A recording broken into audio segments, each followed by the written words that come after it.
Looked like you got a pretty decent number 3 running back battle going, at least the last couple of days. Those other two picked it up. Yeah, they just have to learn the final points, and it's hanging on to the football, which can cost you a ball game. We haven't done a great job of that. Hopefully we can get that done. We practiced the heck out of it, but we've coughed it up too many times with everybody except the first two, Cyrus and C. Michael. So we got to get that fixed. Between Mister and Molina, is anybody starting to separate themselves? As long as that ball's on the ground by both of them, they're all about the same. I mean, the guy that doesn't fumble will be the favorite there, because you can't. I don't care how good a runner you are, if you put the ball on the ground, you can't play. Starting to see a little bit of rotation with the inside linebackers. You still got the original duo of Stewart and Baggs out there, but starting to see a little more Garrick, and even saw Mangan out there with the first team. You mentioned after the scrimmage that you want to look at the tape. Did you see some things that started the movement? No, nothing in particular generated that, other than just getting guys reps and working with different combinations. Nothing specific. Can you assess where Randy Bullock's fall camp he's having and the incoming freshman? I think there's been great competition at that position. I think every day they come out there and we're going to play with the best kicker. I think Randy's had a good camp. I think Bertoletta has had a good camp. They're competing every day. So I'm pleased with where we're at in relationship to that.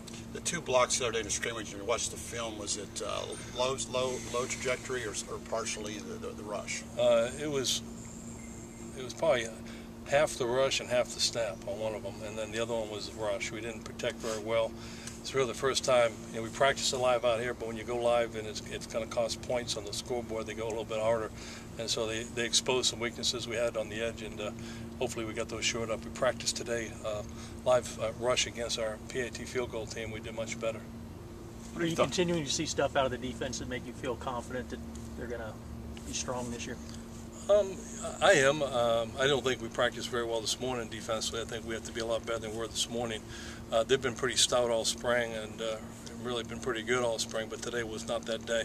But I think we're getting closer. I think the fact that we have a lot of guys out right now contributes to a fatigue factor that's taking place right now. So, and that's part of the snowball effect that happens when guys are taking a bunch of reps and start being a little bit sloppy in your technique. But I think overall, as far as camp is concerned, this was our 11th practice. I'm pleased with where our defense is. What do you think of Lamoth's improvement? Mike has really made a lot of improvement, better body control. He's very dependable. He's extremely smart, doesn't make mistakes, gives you everything he has. Is he the best athlete on the field? Probably not. But he gives you everything he has, and he doesn't make mistakes. So he's going to play a lot for us. Those 3 tight ends still running neck and neck, Coach, when you assess all 3 of the tight ends? Right now, I'd have to say Prelu and Lamoth are right up there, and then I'd put Hicks behind them right now. He's just not been consistent enough at this point. Couple more. Coach, can you talk about Shep Klink's development at the right guard, and also, is there a good battle going on?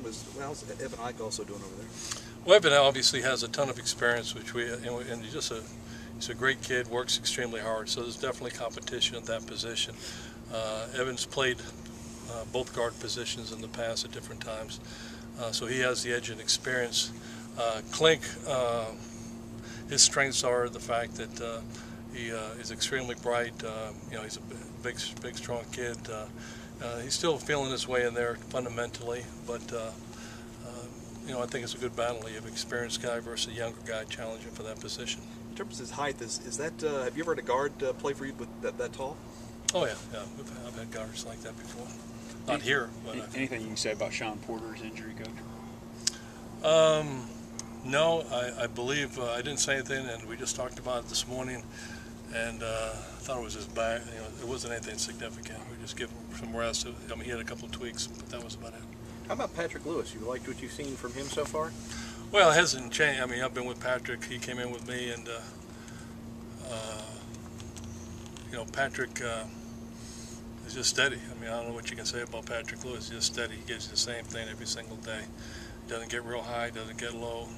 He's just steady Eddie and constantly gives you everything he got. So, I'm counting heavily on Patrick to be a leader in that offensive line. All right. Nice, Coach. All right.